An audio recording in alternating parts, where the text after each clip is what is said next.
Bonjour et bienvenue. Dans la série de vidéos de la semaine, je vous propose de parler du Dieu fabriqué. Oui, le Dieu fabriqué. Dans Exode 31, versets 1 à 4, il est écrit ceci. Le peuple, voyant que Moïse tardait à descendre de la montagne, s'assembla autour d'Aaron et lui dit, « Allons, fais-nous un Dieu qui marche devant nous.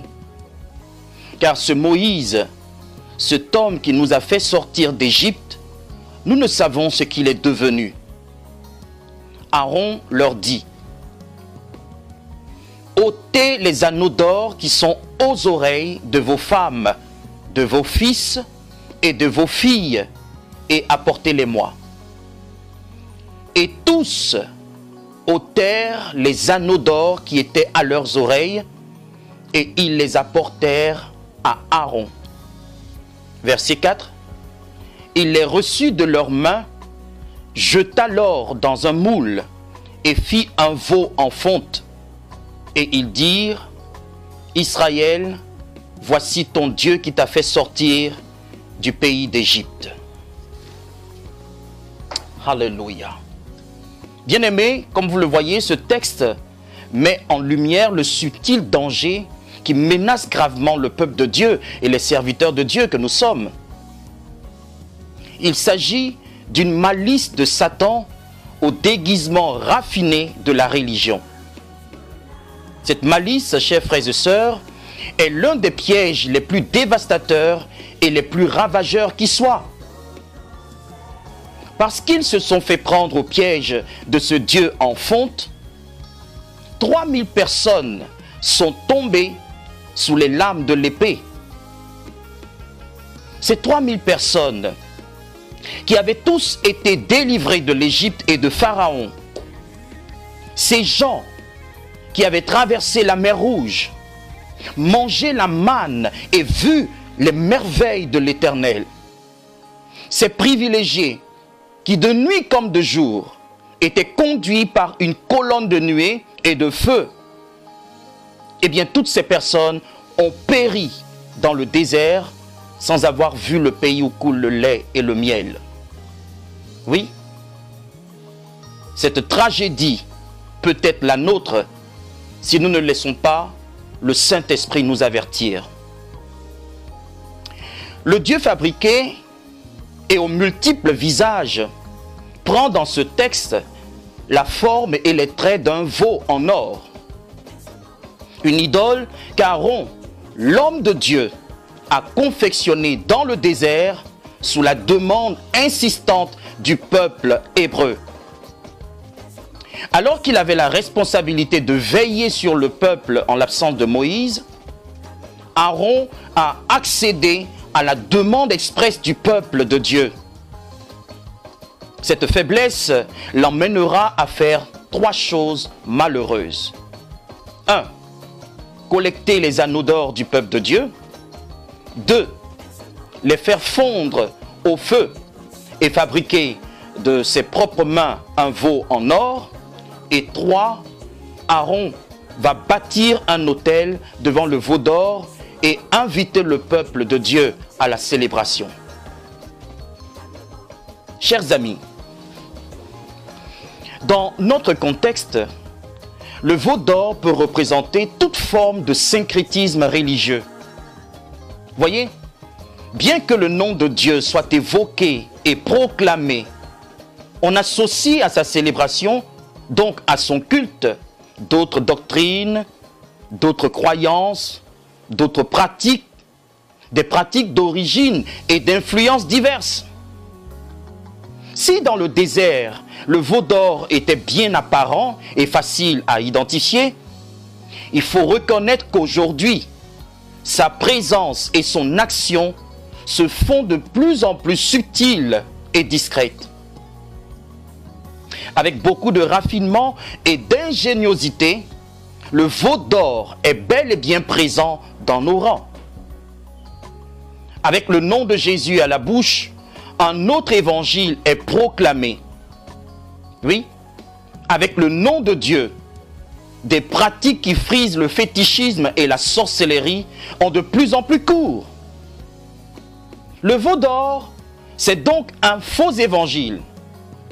Le veau d'or, c'est un simulacre du vrai culte rendu à Dieu. Le veau d'or, c'est aussi un cortège de faux serviteurs de Dieu. J'aimerais à présent parler de la première subtilité du Dieu fabriqué. Il s'agit de l'impatience grandissante chez certains croyants. Oui, l'impatience.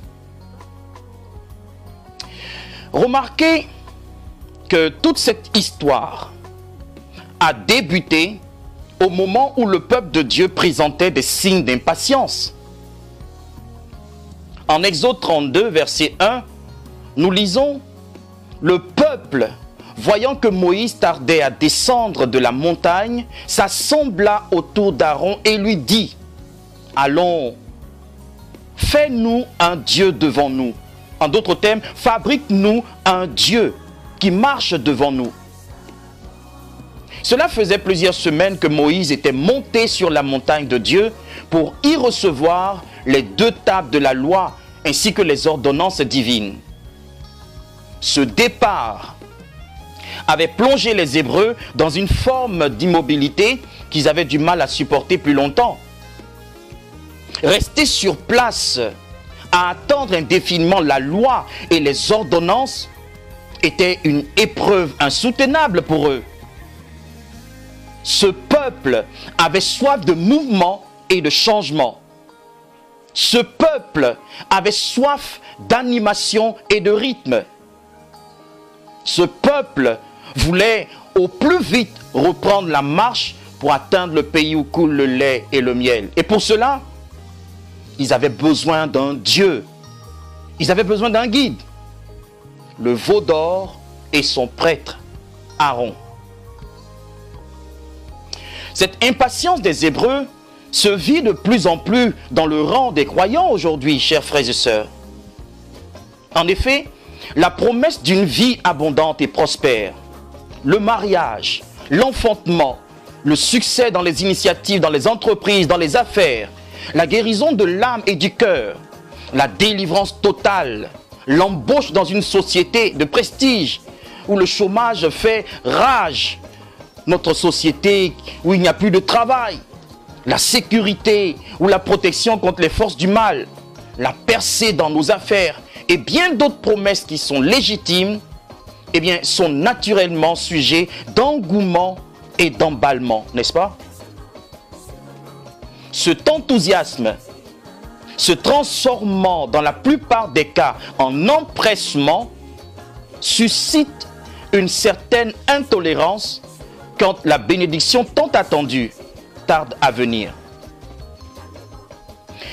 De même que le peuple dans le désert avait hâte d'atteindre la terre promise, nous sommes nous aussi gagnés par cette même impatience. Pourquoi attendre quand il y a possibilité d'atteindre promptement nos objectifs?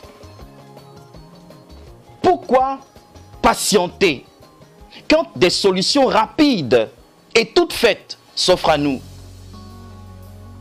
Voyez, les quelques 40 jours semblaient une éternité aux yeux des Hébreux.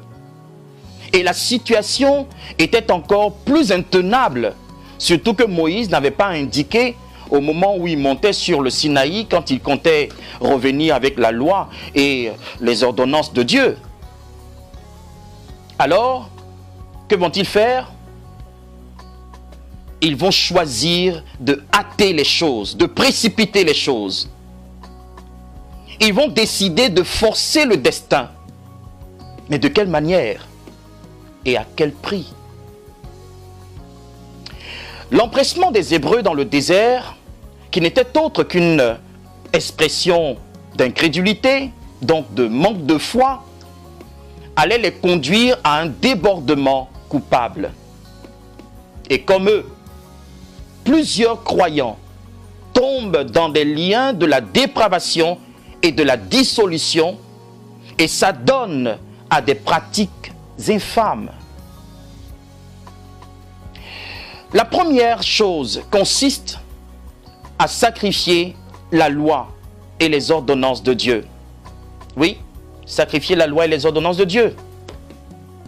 Moïse, on le sait, était allé recevoir des mains de Dieu les 2 tables de la loi de ce grand et puissant Seigneur. Même si le peuple avait attendu un moment, il ne souhaitait plus le faire à présent.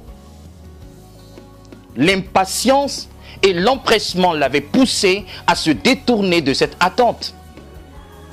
Les Hébreux témoignaient non seulement de leur manque de foi en Dieu et en son serviteur Moïse, mais ils affichaient ainsi leur mépris pour la sainte loi de l'Éternel. Voyez-vous, un peuple qui ignore ou qui dédaigne la loi embrasse à pleine bouche le désordre. Donc le libertinage, l'immoralité, la perversité, le vice et l'inconduite. C'est à n'en point douter un terrain fertile pour toute forme de confusion, pour toute forme de pagaille et de perturbation. Oui, à l'instar des Hébreux, de nombreux chrétiens ont fait le choix de sacrifier la loi de Dieu. Ils rejettent les ordonnances et les instructions du Seigneur qui les exhortent à la persévérance, à la patience et à la foi. Le nom de Dieu à la bouche, ils piétinent les règles et les préceptes du Seigneur pourvu qu'ils obtiennent au plus vite le bonheur. C'est pourquoi, bien qu'ayant fait culte à l'église le matin, nombreux sont ceux qui le soir fréquentent les loges mystiques, les féticheurs et aussi les marabouts. Et vous, chers amis, avez-vous tourné le dos à la loi de Dieu qui vous invite à la patience, qui vous invite à la persévérance, à la discipline et à la foi? Quelle est votre attitude au pied du Sinaï?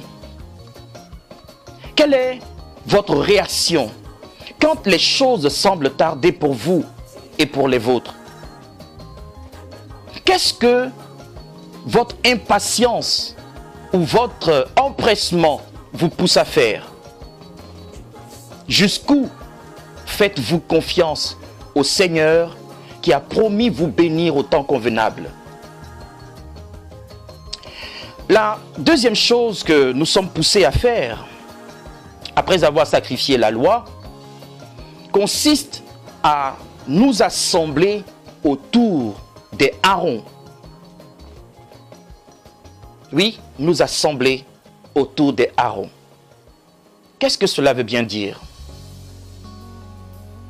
Pour vous permettre de mieux comprendre, je vous propose de lire avec moi 2 Timothée chapitre 4 versets 3 et 4. La Bible dit: « Il viendra un temps où les hommes ne supporteront pas la saine doctrine, ayant la démangeaison d'entendre des choses agréables, ils se donneront une foule de docteurs selon leurs propres désirs, détourneront l'oreille de la vérité et se tourneront vers les fables. » Ces propos de Paul décrivent aussi bien chez les Hébreux dans le désert que chez plusieurs croyants aujourd'hui cet assemblement massif autour des Aaron de notre génération. Oui, bien-aimés, il s'agit de la saine doctrine qui dérange certains chrétiens. Voyez, beaucoup aujourd'hui ne supportent plus les prédications et les prédicateurs qui interpellent vivement sur la vie de dissolution, sur la compromission et la corruption. On a tellement pris plaisir au péché qu'on pousse la folie à fermer les oreilles aux discours qui invitent à la sanctification, à la tempérance et à la persévérance. On préfère entendre des choses agréables qui nous sont annoncés à souhait et qui encensent nos propres désirs, nos désirs intérieurs. Et comme Israël, on accourt à Aaron, dont le nom signifie brillant. Oui, brillant. Au pied même du Sinaï, la montagne de Dieu, on désire un Dieu qui est prêt à marcher devant nous. Pas, oui, devant nous. Et dans nos cœurs, nous édifions un autel à cet autre Dieu prêt à accéder à nos moindres caprices. Notez, chers frères et sœurs, qu'en s'assemblant autour d'Aaron, les Hébreux étaient au clair sur ce qu'ils voulaient. Ils vont dire à Aaron, fabrique-nous un Dieu qui marche au-devant de nous. Telle était leur revendication. En clair, ils désiraient un Dieu fabriqué de toutes pièces par l'homme. Ils réclamaient un Dieu, on va dire malléable, un Dieu façonnable. Ils revendiquaient un Dieu autre que Yahvé. Ils appelaient de tous leurs vœux un Dieu sans loi, le Dieu de la licence, le Dieu de l'orgie, le Dieu du dévergondage et de la dépravation. Et Aaron, le frère de Moïse, semblait être l'homme de la situation. La foule des anciens esclaves d'Égypte avait perçu en lui le genre de serviteur de Dieu prêt à donner une suite favorable à leur démence, à leur délire et à leur idolâtrie. Qu'en est-il de vous, chers amis? Avez-vous la démangeaison d'entendre des choses agréables? Faites-vous partie de ceux qui, pour des fables, détournent leurs oreilles de la vérité? Avez-vous décidé de vous assembler autour des gens qui sont prêts à donner forme et à encenser les idoles de votre cœur? Pendant qu'il est encore temps, chers bien-aimés, je vous invite à vous ressaisir. Faites preuve de patience. Faites preuve de discipline, de persévérance et de foi. Le Seigneur qui a fait la promesse est fidèle et c'est lui qui agira au temps convenable. Alléluia. Gardez-vous de mépriser la saine doctrine de Dieu. Prenez plaisir à marcher contre vents et marées dans les ordonnances du Seigneur. Oui, Dieu est fidèle et il saura vous conduire royalement sur la terre où coule le lait et le miel, la terre de votre héritage en Jésus-Christ. Retrouvons-nous demain pour poursuivre nos échanges. N'oubliez pas de laisser vos commentaires et de laisser vos contributions. Merci de faire du bien à quelqu'un en partageant. Prenez soin de votre foi et shalom chez vous.